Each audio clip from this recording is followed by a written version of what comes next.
Cet épisode vous est présenté avec la participation de l'agence de référencement Yakamama.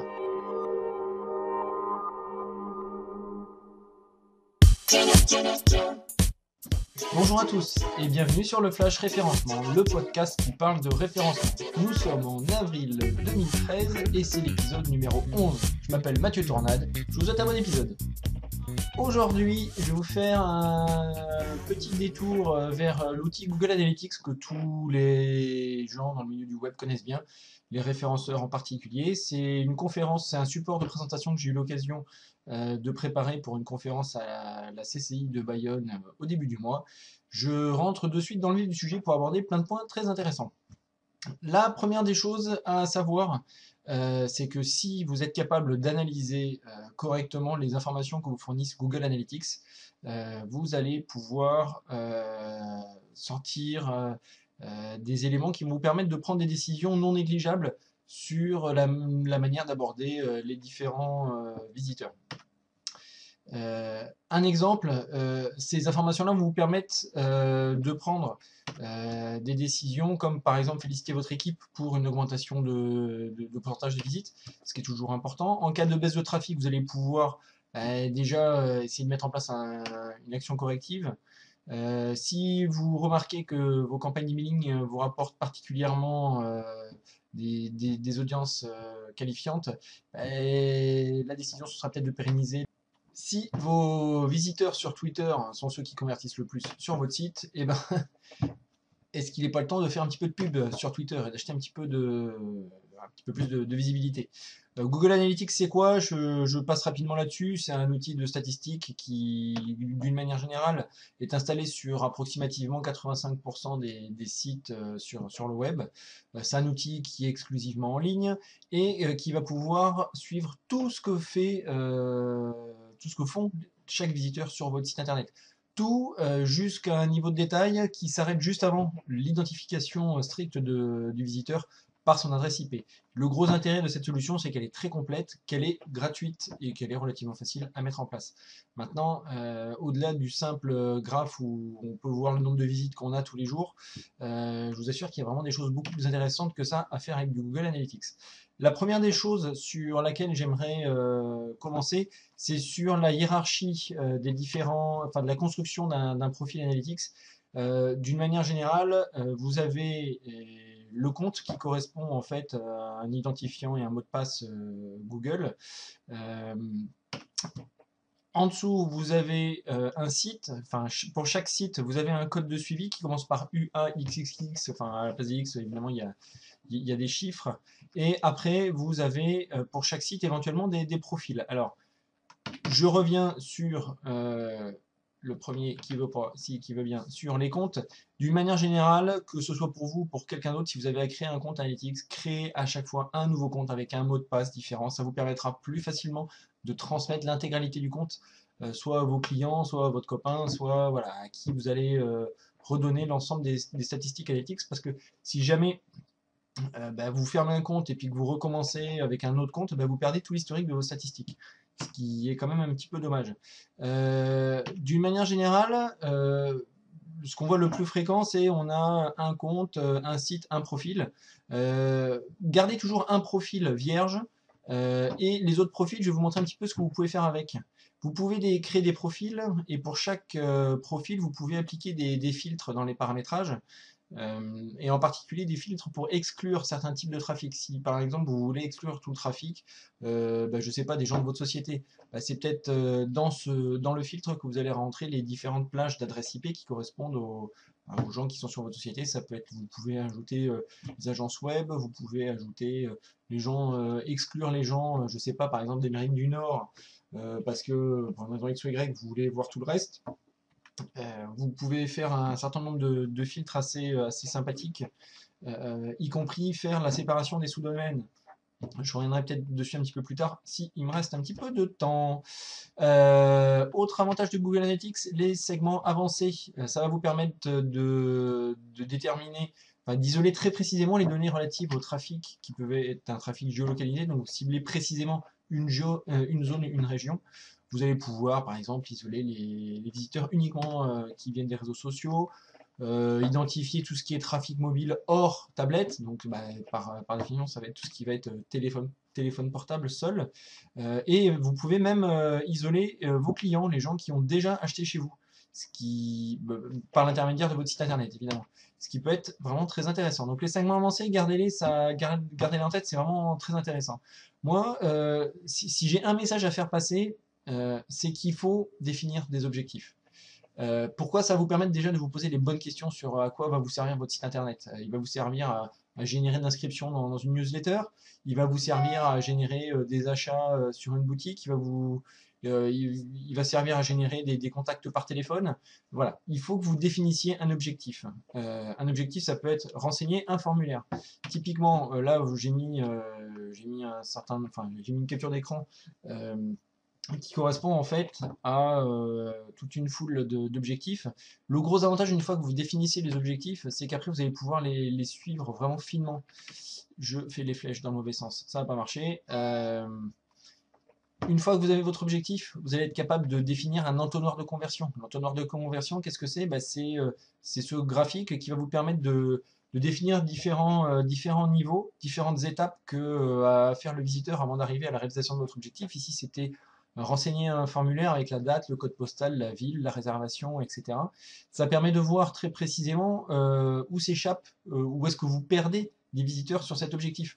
On voit bien que sur le bouton fermé, qui n'a pas lieu d'être dans ce formulaire, ou pas forcément à chaque étape, je perds énormément de visiteurs.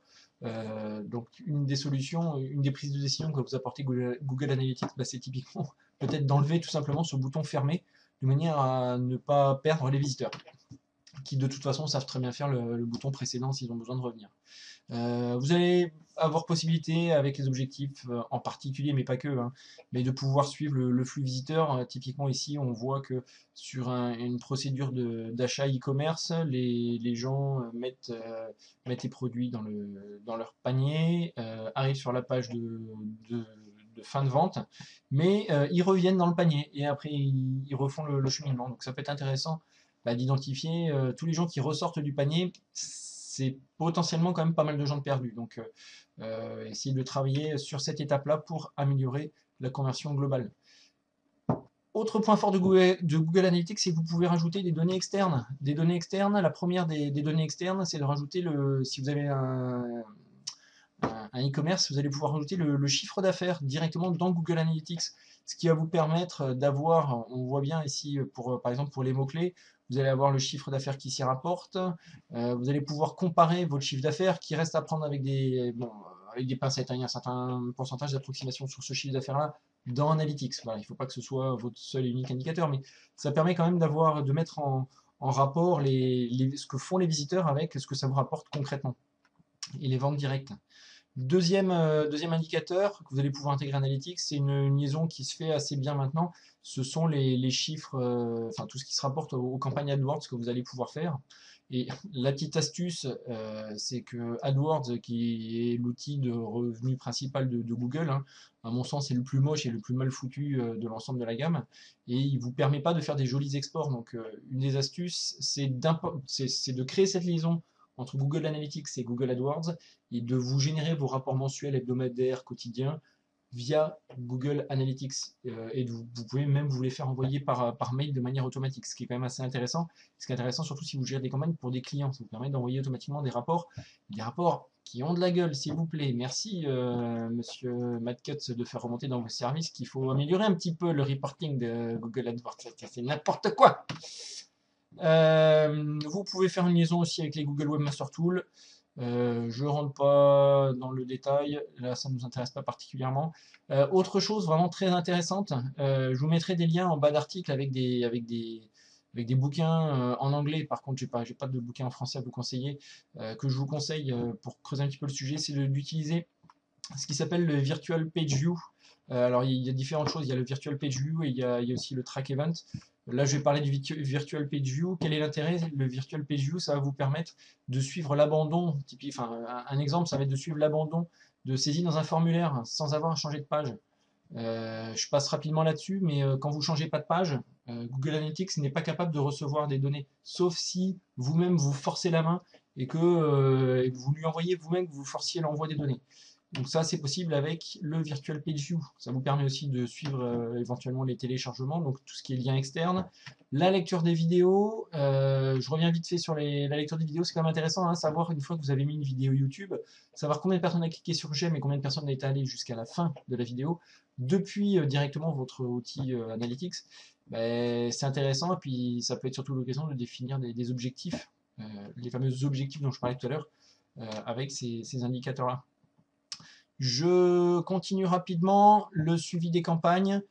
Sachez que Google propose un outil qui va vous permettre de créer des adresses de pages bien particulières qui sont en haut là, qui sont pas très belles, mais qui vont vous permettre de suivre finement les campagnes que vous allez faire, les campagnes en ligne, les campagnes hors ligne. Alors le seul inconvénient, c'est que ça va vous créer de grandes URL, mais que vous pouvez raccourcir en utilisant par exemple des raccourcisseurs d'URL comme Bitly ou directement sur votre propre site internet en mettant de la réécriture directement sur votre site. Donc dans le petit mot là, Disco, il va falloir que je la crée cette URL parce qu'elle n'est pas créée. Si j'ai du monde dessus, je vais avoir une grosse erreur, ça va pas le faire. Si les gens cliquent sur ce lien là, en fait ça va envoyer toutes les statistiques qui vont bien, donc ça va vous permettre de marquer, si vous mettez ça par exemple sur des flyers, les gens rentrent cette adresse-là, vous allez être capable de voir dans Analytics que c'est les gens qui viennent du flyer du mois d'avril, distribués par exemple à tel endroit. On peut imaginer un marquage vraiment poussé. Dernier point que je veux aborder, les rapports personnalisés. Si vous êtes fidèle à Yakamama, vous avez déjà pu voir un petit peu de quoi il en retourne, parce que Yakamama était l'un des premiers en France à proposer des rapports personnalisés en français. Ça, c'est le rapport de base que tout le monde a quand on arrive sur Google Analytics. Au-delà du simple graphique comme ça, je vais couper le téléphone, ce sera mieux. Au-delà du simple graphique comme ça, bon, on n'a pas beaucoup d'informations. L'avantage des rapports personnalisés, c'est que vous avez en un seul endroit, vous avez directement toutes les informations qui se rapportent à une thématique donnée. Vous aurez les liens en dessous, hein. L'avantage, c'est que les rapports personnalisés, vous pouvez vous affranchir de pas mal de choses. Il suffit juste de cliquer et hop, ça s'installe. Vous avez déjà tous les indicateurs qui sont préparamétrés. Donc c'est quand même un gros avantage. Donc il y a des rapports pour l'e-commerce, un rapport pour gérer de l'AdWords, un rapport pour le référencement naturel, un rapport pour gérer toutes les actions relatives aux réseaux sociaux, un rapport principal qui recense un petit peu les grandes valeurs importantes, et surtout, pour moi, le nerf de la guerre, le rapport qui synthétise les objectifs. Les objectifs, mettez en place des objectifs, c'est ça qui est important sur votre site internet, et c'est ce tableau de bord-là que vous devez regarder tous les jours. Les autres, allez les voir que quand vraiment vous n'avez rien d'autre à faire, suivez les objectifs. Voilà, j'ai fait vite, je suis désolé. Normalement, cette conférence durait plus de 2h30, donc vraiment là, je fais des grosses coupes franches. Sachez, je vais mettre les liens en dessous, mais bon, sur d'autres articles, vous avez tous les tableaux de bord qui sont disponibles, sur lesquels vous pouvez cliquer. Écoutez, je vous remercie pour votre fidélité. Et puis, écoutez, je vous dis à bientôt. N'hésitez pas à mettre un petit commentaire, toujours les commentaires en bas de l'article sur le blog de yakamama.com sont en do follow. Ceux qui savent ce que c'est apprécieront. Ceux qui savent pas, venez mettre un petit commentaire. Vous inquiétez, faites-moi confiance, ça vaut le coup. Tous les podcasts sont en avant-première sur la page Facebook. Pareil, le petit lien sur le côté là-haut de l'écran. Donc si vous voulez suivre toute l'actu Yakamama, du podcast et du référencement, abonnez-vous à la page Facebook, il y a plein d'infos tout au long de la journée. Je fais une petite veille d'actualité dessus. Bon voilà, j'arrête de parler, je vous dis à très bientôt, salut, bye bye, et attention au coup de soleil.